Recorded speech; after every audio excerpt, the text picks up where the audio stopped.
வணக்கம். வேர்ல்டின் செய்திகளுடன் நான் நிரோஷன். விரிவான செய்திகளுக்கு முன் தலைப்புச் செய்திகள். அடுத்த தலாய்லாமாவை தேர்ந்தெடுக்க எமது அனுமதி தேவை என்கிறது சீனா. ஆப்கான் எல்லையில் பாகிஸ்தானில் தாக்குதல். ஹிட்லரை ஆதரித்து பாடிய பாடகருக்கு ஆஸ்திரேலியா தடை. வெப்ப அலையில் கொதிக்கும் ஐரோப்பா, நிலைமை மோசமாகிறது. ஈரானிய தாக்கு அடுத்த செட் விமானங்களை அனுப்புகிறாரா ட்ரம்ப்? தொடர்வது விரிவான செய்திகள்.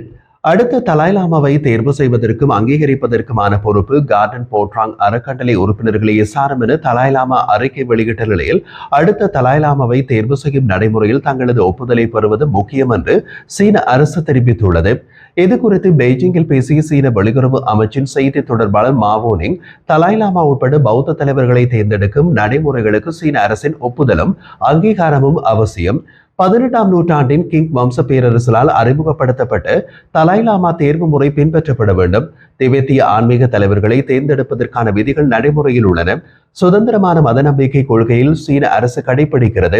அதே நேரத்தில் மத விவகாரங்கள் மற்றும் திபெத்தில் வாழும் பௌத்தர்களின் பாரம்பரியத்தை நிர்வகிப்பதற்கான விதிமுறைகள் உள்ளன என்று தெரிவித்துள்ளார். இந்தியாவின் தரம்சாலாவில் தஞ்சமடைந்துள்ள 14வது தலாய்லாமா தனது 90வது பிறந்த நாளையொட்டி வெளியிட்ட அறிவிப்பில் 600 ஆண்டுகள் பழமையான தனது அறக்கட்டளை தனது மறைவுக்கு பின்னரும் தொடரும் என்றும், உரிய நடைமுறைகளின்படி திபெத்திய புத்த மதத்தினருக்கு தலைமை தாங்கும் அடுத்த தலாய்லாமா தேர்ந்தெடுக்கப்படுவார் என்றும் உறுதி செய்திருந்தார்.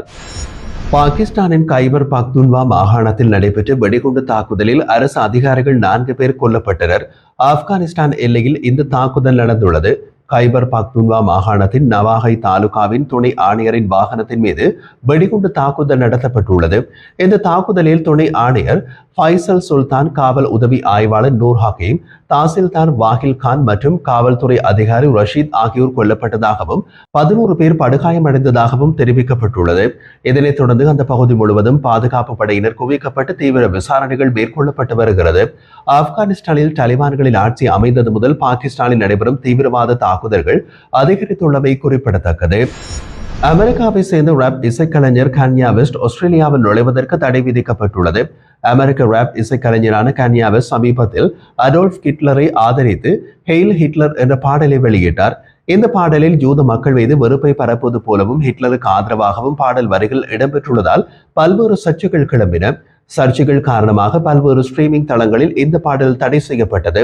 இந்த நிலையில் ஆஸ்திரேலியாவின் உள்துறை அமைச்சர் டானி புர்க், யூத மக்களின் மீதான வெறுப்பை யாராவது பகுத்தறிவான செயல் என்று கூறினால் அவர்களை எங்கள் நாட்டுக்குள் அனுமதிக்க மாட்டேன். கன்யா வெஸ்ட் ஆஸ்திரேலியாவுக்கு பல தடவைகள் வந்திருக்கிறார். பல அவதூறான கருத்துக்களை இதற்கு முன்பும் தெரிவித்துள்ளார். தற்போது ஹிட்லருக்கு ஆதரவாக பாடலை வெளியிட்டுள்ளதால் அவருக்கு ஆஸ்திரேலியாவில் நுழைய விசா மறுக்கப்படுகிறது என்று கூறினார். ராப் பாடகர் கன்யா வெஸ்டுக்கு இது நிரந்தர தடையா அல்லது தற்காலிகமானதா என தெளிவாக குறிப்பிடவில்லை. அவதூறு கருத்துக்களால் கடந்த 2022 அடிடாஸ் நிறுவனம் இவருடனான ஒப்பந்தத்தை நிறுத்தியதும் குறிப்பிடத்தக்கது.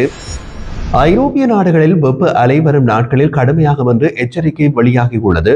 பிரான்ஸ் முதல் சுவிஸ் வரை சிவப்பு எச்சரிக்கை விடுக்கப்பட்டுள்ளது. வெப்ப அலை காரணமாக பாரிஸின் ஈபிள் கோபுரத்தின் உச்சி பகுதி மக்களின் பாதுகாப்பு கருதி வரும் 2 நாட்களுக்கு மூடப்படுவதாகவும் அறிவிக்கப்பட்டுள்ளது. பாரிஸில் அதிகபட்சமாக 45 டிகிரி செல்சியஸ் வெப்பம் நேற்று பதிவானது. கடந்த ஜூன் 19ஆம் தேதி முதல் ஐரோப்பிய நாடுகளில் கடுமையான வெப்பம் வாட்டி வரும் நிலையில் வெப்ப அலைக்கான சிவப்பு எச்சரிக்கை விடுக்கப்பட்டுள்ளது மக்களை அச்சத்தில் ஆழ்த்தியுள்ளது. ஸ்பெயினின் பார்சிலோனா நகரில் கடந்த ஜூன் மாதம் முன்பு நடந்த 100 ஆண்டுகள் காணாத அதிகபட்ச வெப்பநிலை பதிவு செய்யப்பட்டுள்ளது. அந்த மாதம் சராசரி வெப்பநிலை 26 டிகிரி செல்சியஸாக இருந்ததாகவும் இது கடந்த 1914ஆம் ஆண்டுக்கு பிந்தைய அதிகபட்ச வெப்பநிலை என்றும் ஸ்பெயின் வானிலை சேவை மையம் தெரிவித்திருந்தது. ஐநாவின் சர்வதேச அணுசக்தி அமைப்பின் கண்காணிப்பிலிருந்து வெளியேறுவதாக ஈரானிய நாடாளுமன்றத்தில் சமீபத்தில் தீர்மானம் நிறைவேற்றப்பட்ட நிலையில் இந்த தீர்மானத்தில் அந்த நாட்டு ஜனாதிபதி கையெழுத்திட்டிருக்கிறார். இதன் மூலம் ஈரான் அணுசக்தி அமைப்பின் கண்காணிப்பிலிருந்து வெளியேறியுள்ளது. ஈரானிய ஜனாதிபதி மசூத் பெஷஷ்கியான் இது தொடர்பான சட்டத்தில் கையெழுத்திட்டிருப்பதை அந்த நாட்டு அரசு தொலைக்காட்சி உறுதி செய்திருக்கிறது.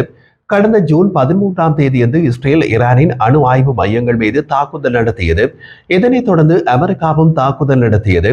இதன் காரணமாகவே சர்வதேச அணுசக்தி அமைப்பின் கண்காணிப்பிலிருந்து வெளியேறுவதாக ஈரானிய நாடாளுமன்றம் கூறியுள்ளது. ஈரானிய நாடாளுமன்றத்தின் தீர்மானத்தின்படி இனி ஈரானின் தேசிய பாதுகாப்பு கவுன்சிலின் ஒப்புதல் இல்லாமல் சர்வதேச அணுசக்தி அமைப்பின் ஆய்வாளர்கள் ஈரானிய அணுசக்தி நிலையங்களுக்கு செல்ல அனுமதிக்கப்பட மாட்டார்கள். இது குறித்து சர்வதேச அணுசக்தி அமைப்பு கூறிய போது, நாங்கள் இந்த அறிக்கைகளை அறிவோம், ஈரான் தரப்பிலிருந்து அதிகாரப்பூர்வ தகவலுக்காக காத்திருக்கிறோம் என்று முடித்துக் கொண்டார்கள். அத்துடன் ஈரான் தரப்பிலிருந்து இஸ்ரேல் மற்றும் அமெரிக்காவின் தாக்குதல்களை கண்டிக்க தவறியதால் சர்வதேச அணுசக்தி அமைப்பின் தலைவர் ரஃபால் குரோசி ஈரானுக்குள் நுழைய இனி அனுமதிக்கப்பட மாட்டார் என்று ஈரானின் வெளியுறவு அமைச்சர் கூறியிருந்தார். ஈரானின் இரண்டாம் கட்ட தலைவர்கள் ஒருபடி மேலே போய் சர்வதேச அணுசக்தி அமைப்பின் தலைவர் ரஃபால் குரோசி இஸ்ரேலிய உளவாளி, அவரை தூக்கில் ஏற்றுங்கள் என்று விமர்சித்திருக்கிறார். சர்வதேச அணுசக்தி அமைப்பின் கண்காணிப்பிலிருந்து வெளியேறும் ஈரானின் இந்த முடிவு அமெரிக்க ஜனாதிபதி ட்ரம்பை கொதிக்க வைக்க போகிறது. ஈரான் மீது அடுத்த விமான தாக்குதலுக்கு ட்ரம்ப் உத்தரவிடலாம்.